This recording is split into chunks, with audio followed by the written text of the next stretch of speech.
क्या तुम्हें लगता है कि तुम्हारा समय खराब चल रहा है? क्या तुम्हें लगता है कि तुम्हारी मेहनत का कोई फल नहीं मिल रहा? क्या तुम्हें ऐसा महसूस होता है कि संसार में तुम्हें समझने वाला कोई नहीं है? यदि तुम्हारे मन में ऐसे प्रश्न उठते हैं तो आज मैं तुम्हें एक ऐसा सत्य बताने आया हूँ जो तुम्हारे जीवन की दिशा बदल सकता है। मैं हूँ श्री कृष्ण। याद रखो, अहंकार कभी सूर्य को रोक नहीं सकता। उसी प्रकार कठिनाइयाँ तुम्हारे भाग्य को नहीं रोक सकती। वे केवल तुम्हारे धैर्य, विश्वास और साहस की परीक्षा लेने आती हैं। जिस दिन तुम परिस्थितियों से डरना छोड़ दोगे, उसी दिन परिस्थितियां तुमसे डरने लगेंगी। हे मनुष्य, तुमने अपने जीवन में बार बार दूसरों से अपेक्षा करी है। तुम चाहते हो कि लोग तुम्हें समझें, तुम्हारी सहायता करें और तुम्हारे साथ खड़े रहें। लेकिन जब ऐसा नहीं होता, तब तुम्हारा मन टूट जाता है। यही तुम्हारी सबसे बड़ी भूल है। जिसने स्वयं को पहचान लिया, उसे किसी सहारे की आवश्यकता नहीं रहती। जो अपने भीतर बसे परमात्मा पर विश्वास करता है, वह कभी अकेला नहीं होता। अर्जुन भी युद्ध भूमि में अकेलापन महसूस कर रहा था। उसके हाथ कांप रहे थे, उसका मन भय से भर गया था। लेकिन जब उसने मेरा विश्वास किया, तब वही अर्जुन इतिहास का महान योद्धा बना। इसीलिए अपने भय को नहीं, अपने विश्वास को बढ़ाओ। याद रखो, हर तूफान हमेशा के लिए नहीं रहता। सबसे घनी रात के बाद भी सूर्य उदय अवश्य होता है। यदि आज तुम्हारे जीवन में कठिन समय है, तो समझ लो, ईश्वर तुम्हें पहले से अधिक मजबूत बना रहा है। सोना आग में तपकर ही कुंदन बनता है, उसी प्रकार मनुष्य संघर्षों से गुजरकर महान बनता है। कभी भी अपनी तुलना दूसरों से मत करो।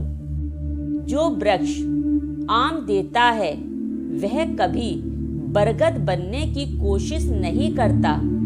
जो गुलाब है, वह कमल बनने का प्रयास नहीं करता। प्रकृति हर किसी का अपना महत्व है। इसी प्रकार तुम्हारा भी अपना उद्देश्य है। यदि दूसरे लोग तुमसे आगे दिखाई देते हैं, तो उनसे ईर्ष्या मत करो। अपने मार्ग पर चलते रहो, क्योंकि हर व्यक्ति की यात्रा अलग होती है। हे प्रिय मनुष्य, क्रोध तुम्हारा सबसे बड़ा शत्रु है। जब तुम क्रोध करते हो, तब सबसे पहले तुम्हारी बुद्धि नष्ट होती है, और जब बुद्धि नष्ट होती है, तब सही और गलत का ज्ञान समाप्त हो जाता है।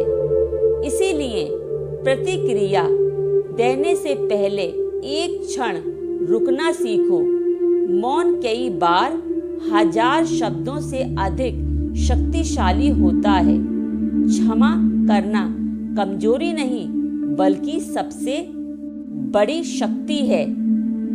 जो व्यक्ति दूसरों को क्षमा करता है, वह अपने हृदय को मुक्त कर देता है। धन कमाना गलत नहीं, लेकिन धन को अपना स्वामी मत बनने दो। धन साधन है, साध्य नहीं। यदि धन के कारण तुम्हारे संस्कार, संबंध और सत्य छूट जाए, तो वह धन नहीं, तुम्हारी सबसे बड़ी हानि है। सच्चा धन वही है जिसके पास संतोष है। याद रखो, संसार में सबसे गरीब वह नहीं जिसके पास धन नहीं है, बल्कि वह है जिसके पास संतोष नहीं है। हर दिन अपने माता पिता का सम्मान करो। उनकी सेवा केवल एक कर्तव्य नहीं बल्कि सबसे बड़ा पुण्य है। जो अपने माता पिता का हृदय जीत लेता है उसके जीवन में ईश्वर की कृपा स्वयं आने लगती है। अपने समय का सम्मान करो। जो व्यक्ति समय को व्यर्थ गवाता है समय भी उसे व्यर्थ बना देता है। हर सुबह स्वयं से पूछो, आज मैं कल से बेहतर क्या कर सकता हूँ। यदि प्रतिदिन थोड़ा सा भी सुधार करोगे तो एक दिन वही छोटा परिवर्तन तुम्हें महान बना देगा। अपने मन को नकारात्मक विचारों से दूर रखो। जिस प्रकार गंदे जल में चंद्रमा का प्रतिबिंब स्पष्ट नहीं दिखाई देता, उसी प्रकार अशांत मन में ईश्वर का प्रकाश दिखाई नहीं देता। इसीलिए प्रतिदिन कुछ समय मौन में बैठो, अपने भीतर झांको, अपने कर्मों की समीक्षा करो। जब तुम स्वयं को बदलने लगोगे तब संसार अपने आप बदलना शुरू हो जाएगा। श्री कृष्ण कहते हैं, हे मनुष्य, कभी ये मत कहना कि भगवान मेरी प्रार्थना नहीं सुनी। मैं हर प्रार्थना सुनता हूँ, लेकिन मैं वही देता हूँ जो तुम्हारे लिए उचित होता है, केवल वही नहीं जो तुम मांगते हो। इसीलिए धैर्य रखो, विश्वास रखो, क्योंकि जो तुम्हारे लिए लिखा गया है उसे संसार की कोई शक्ति तुमसे छीन नहीं सकती, और जो तुम्हारे लिए नहीं लिखा गया है उसे लाख प्रयास करने पर भी तुम प्राप्त नहीं कर सकते। अतः अपने कर्म पर ध्यान दो, फल की चिंता मत करो। यही गीता का सार है। जब भी तुम्हारा मन टूटे, जब भी तुम्हें लगे कि अब कोई रास्ता नहीं बचा, तब अपनी आंखें बंद करके मेरा स्मरण करो। मैं हमेशा तुम्हारे साथ हूँ।